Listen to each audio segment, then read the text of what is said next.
ساتھ بات شروع ہوتی ہے، سب بات ختم ہوتی ہے، صلوات محمد وعلی محمد۔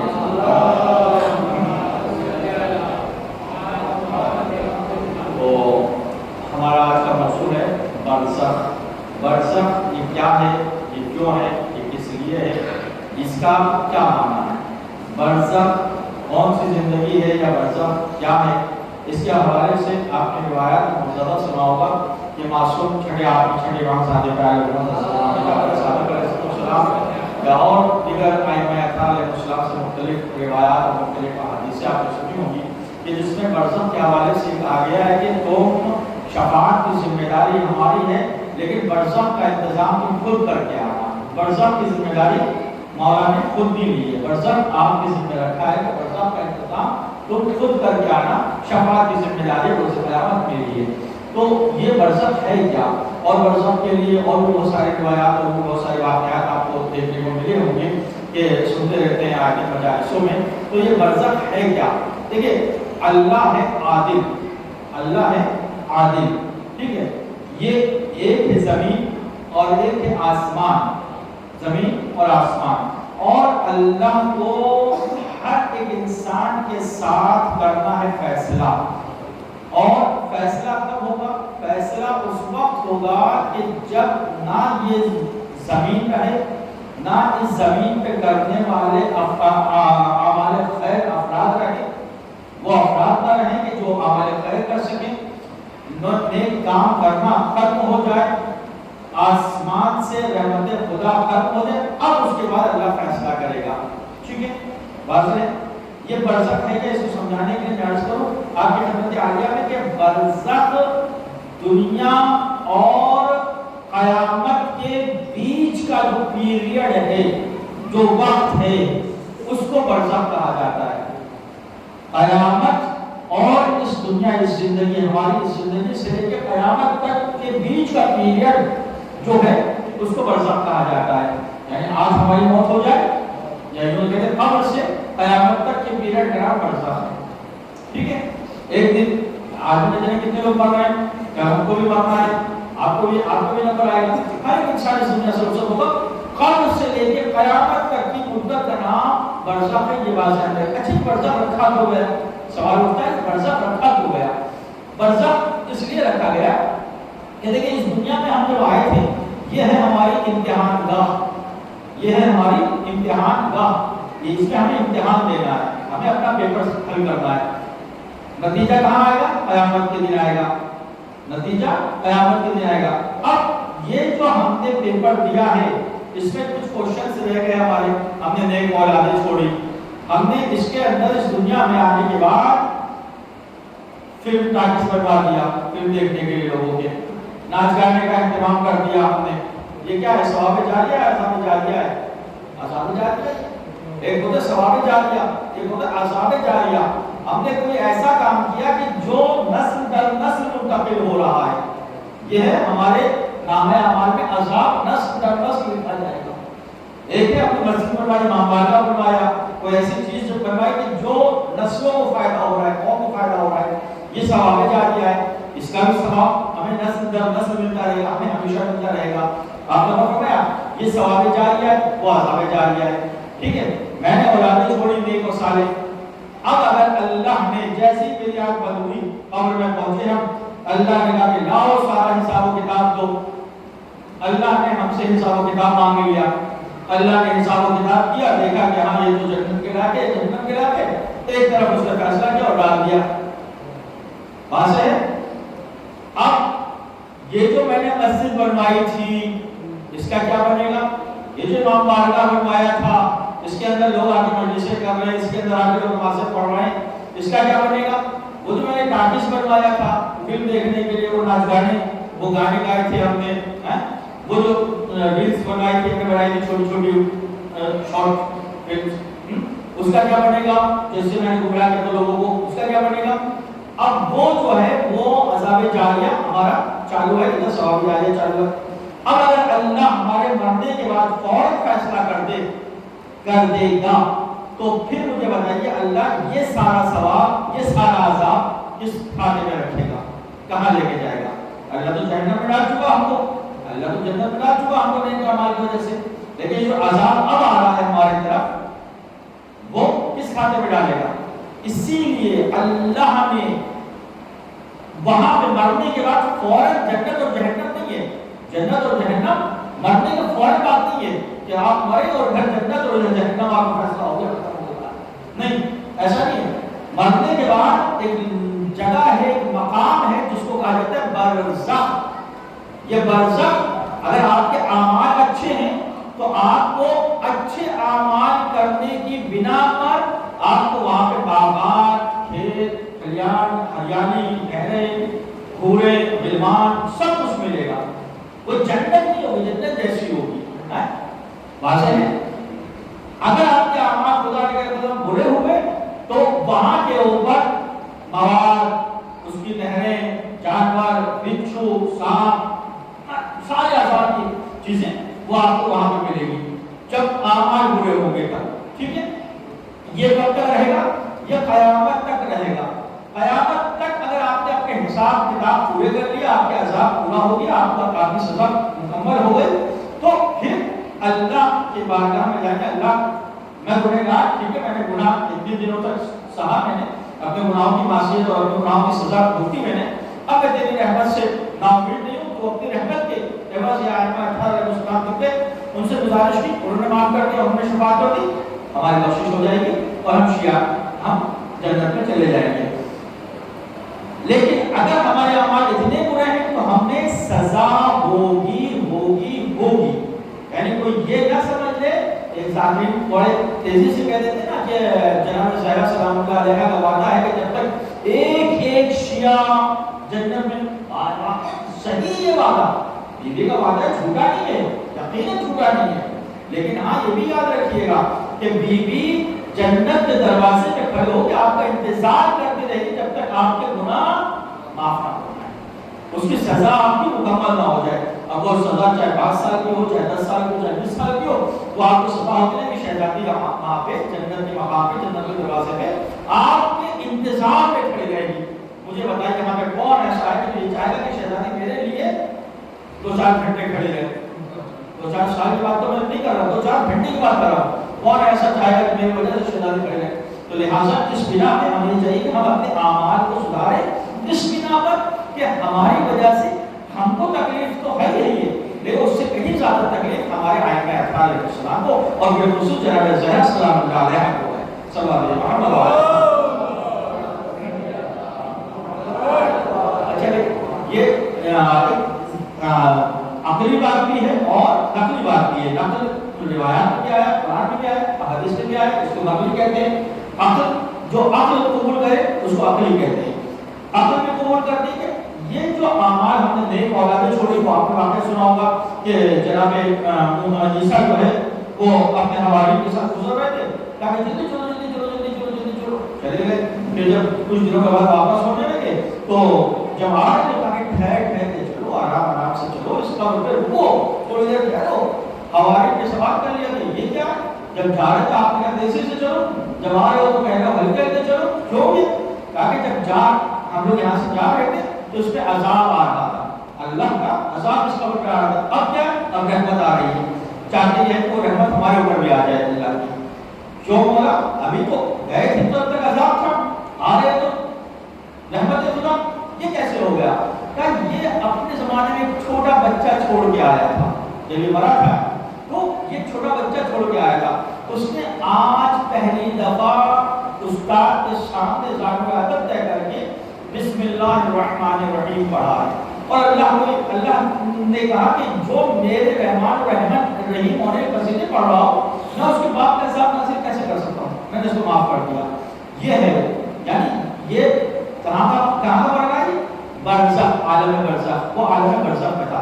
اسی لیے ایک بات دوسروں میں آپ کی خدمت آگے میں کہ کبھی بھی برزخ میں آپ کو وہ سارے اعمال جو اللہ سے مربوط، وہ تو شاید ایک دفعہ اللہ سمجھے اور آپ سمجھے اور ہم سمجھے، اس کا تو معاملہ نہیں. لیکن ہاں جو بندوں کے ساتھ معاملات ہیں نا وہ بالکل کلیئر رکھیے گا. بندوں کے ساتھ جو معاملات ہیں نا یہ بڑے سخت ہوتے ہیں، بڑے سخت مرحلے کا ہوتے ہیں بندوں کے ساتھ جو معاملات ہوتے ہیں.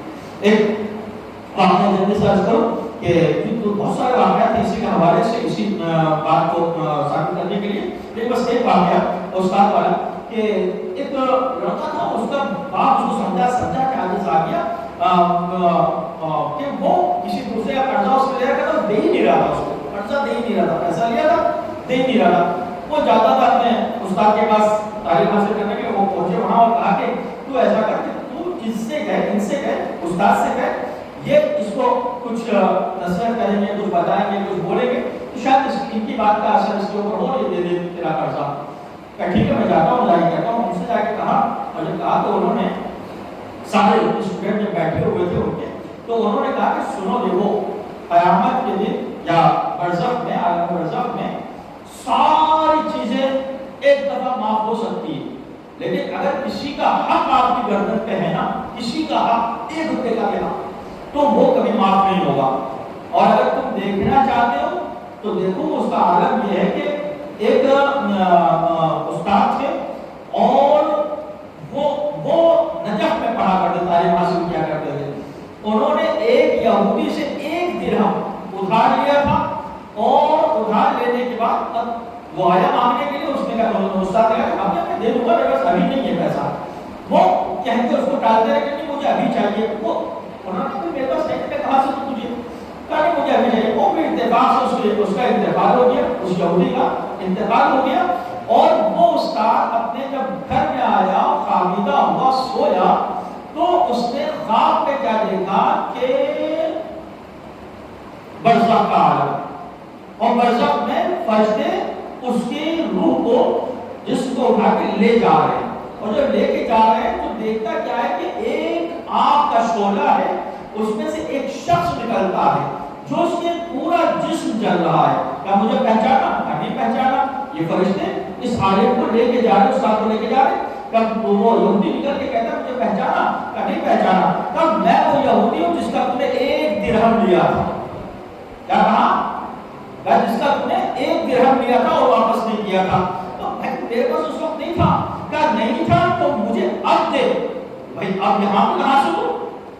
یہاں پہ عالم برزخ میں، عالم قیامت میں کہاں سے دوں؟ میرے پاس کہاں پیسہ اس کا، اس وقت یہاں کے اوپر یہاں تو مانگ رہا ہے، کیا تیرے پاس پیسہ نہیں تو پھر بتا میں کیا کروں گیا؟ کیا میں کیا بتاؤں کیا کروں بھائی، معاف کر دے؟ کیا معاف تو نہیں کروں گا۔ کیا اس کی جو انگلی تھی جو جل رہی تھی، اس نے فوراً کہا کہ میں اپنے اس 1 درہم کے بدلے میں تجھے یہ آگ کی انگلی تیرے سینے میں چھپانا چاہتا ہوں۔ کیا کریں انسان، مجبوری ہے، کوئی راستہ نہیں، کوئی وہ نہیں ہے۔ اس نے وہ انگلی مجھے یہاں چھپائی، اور اب جو استاد کو بتا رہے تھے نا، انہوں نے فوراً اپنا کرتا کھانا اور کھاڑے گئے کہ دیکھو یہ وہ 1 درہم ہے جو میرے سینے پہ آج تک نشان بن کے ابھر رہا ہے۔ اگر کوئی انسان دنیا میں 1 درہم کسی کا مارے گا تو اس کو قیامت میں ایسی سزا ملے گی۔ یہ تو میں تھا کہ مجھے اللہ نے یہ دکھایا اور بتایا تاکہ میں دوسروں کو بتا سکوں، پہنچا سکوں کہ 1 درہم مارنے کا اجر کیا ہے، ورنہ جب کوئی کتنا باپ مار لے، کسی کا حق مار لے تو عالم برزخ میں اس کا کیا بنے گا وہ خود سوچ سکتا ہے۔ صلوات علی محمد وعلی محمد کے اللہ کے حقوق کا خیال کرے، بندوں کے حقوق کا خیال کرے، بھائی بہنوں کے حقوق کا خیال کرے، اپنے استاد کے حقوق کا خیال کرے، اپنے عالم کے حقوق کا خیال کرے، ہر ایک کا خیال کرنا یہ آپ کی ذمہ داری ہے۔ آج یہاں نہیں، آخرت میں کیا کریے گا، آخرت میں کہاں سے دیجیے گا؟ تو لہٰذا یہ سب چیزوں کو غور کریں کہ انسان اس دنیا میں صرف اور صرف ایک امتحان دینے کے لیے آئے اور آخرت میں اس کا رزلٹ آنا ہے۔ عالم برزخ وہ پیریڈ ہے، وہ زمانہ ہے کہ جس میں آپ کے اعمال اچھے ہوں گے تو آپ کو اچھا خیر عطا ہوگا، اور اگر اعمال برے ہوں گے تو آپ کو وہاں کے اوپر مصیبتوں کا اور آفتوں کا اور پریشانیوں کا سامنا کرنا پڑے گا۔ ایک واقعہ اور سن لیں، اور یہ بات یاد رکھیں کہ رات میں قبرستان میں جانے کو منع کیا ہے۔ اس میں ایک واقعہ بس میں یوں عرض کروں کہ والدین کا احترام، میرے بچوں کے لیے خاص کر کے والدین کا اپنے احترام کرنا، اگر برزخ اچھی چاہتے ہو تو اپنے والدین کا احترام کرنا۔ ہم نے سورہ بقرہ میں اتنی بڑی سورہ قرآن مجید کی سب سے بڑی سورہ ہے، اس کا محاصل کیا ہے آپ کو پتہ ہے؟ محاصل یہ کہ باپ کا احترام کرتا تھا وہ شخص، تو اس کو اتنا اجر ملا، اتنی عظمت ملی کہ اس کو بکرا یعنی گائے کے اندر بھر کے سونا اس کو اس بنا میں ملا کہ اس نے باپ کا احترام کیا. ذرا سوچیے کیا مرتبہ ہے. ماں کی عظمت، باپ کی عظمت سننا چاہتے ہو یہ ہے کہ ماں باپ اگر ناراض ہو گئے تو آپ کی نہ دنیا بچ سکتی ہے اور نہ آخرت بچ سکتی ہے. یہاں پہ بھی آپ کو عذاب اور آخرت پر بھی آپ کو عذاب ہونا ہی ہونا ہے.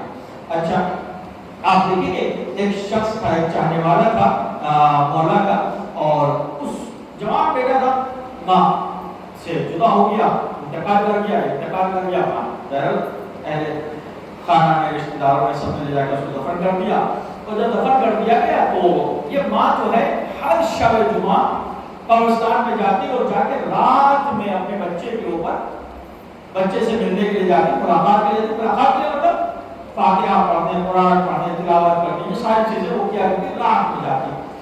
اب حالت یہ ہوا کہ وہ ماں ہر روز ہر شب جمعہ پہنچ جاتی، اور جب وہ پہنچ جاتی وہاں پہ تو اس کا بچہ جو ہے وہ رہتا وہیں کے اوپر. اور سارے کے سارے یہ واقعہ ہے واد السلام، ٹھیک ہے، واد السلام کا. وہ وہاں پہنچتے سب چلے جاتے. ایک دفعہ اس کی ماں جب پہنچی تو وہاں پہنچنے کے بعد اس نے دیکھا وہ وہیں پہ دعا پڑھتے جب سو گئی تو اس نے دیکھا کہ سب لوگ سارے قبر سے مردے نکل رہے ہیں اور سامان سفر تیار کر رہے ہیں، کہیں جانے کی تیاری کر رہے ہیں. اور جلدی چلو ایک شور مچا ہوا ہے جلدی کا. یہ اس کا لڑکا یہ بھی بیٹھا ہوا تھا اطمینان سے اپنی ماں کے پاس. ماں نے بیٹے سے سوال کیا، بیٹے نے کہا تھا یہ سارے کے سارے تیار ہو کہاں جا رہے ہیں؟ کہا اماں آپ کو معلوم نہیں کہاں جا رہے ہیں؟ کہا اماں یہ امیر المومنین حضرت علی بن ابی طالب علیہ السلام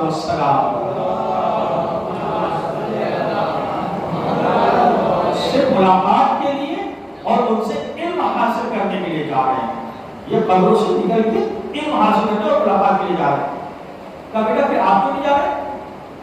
اماں مجھے مولا نے منع کیا ہے ملاقات سے. کہا کیوں؟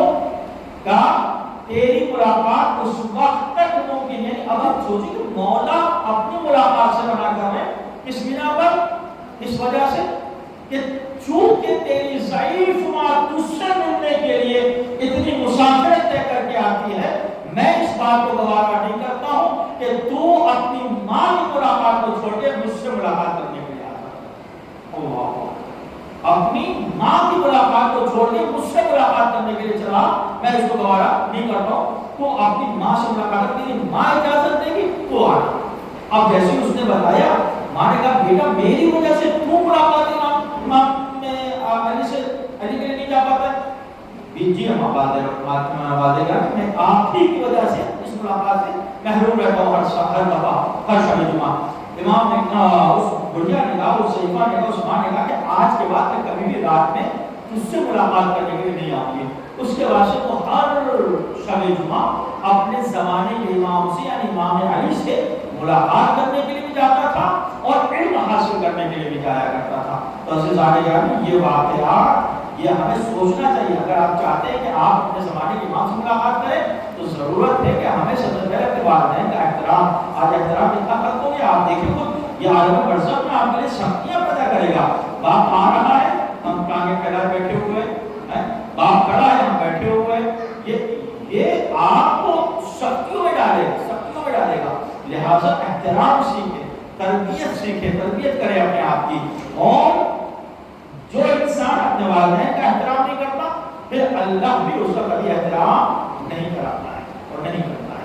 تو لہٰذا اگر چاہتے ہو کہ خدا آپ کو محترم بنائے تو سب سے پہلے آپ کے لیے لازم یہ ہے کہ آپ اپنے والدین کو محترم بنائیں، اپنے استاد کو محترم بنائیں، اپنے بزرگوں کو محترم بنائیں.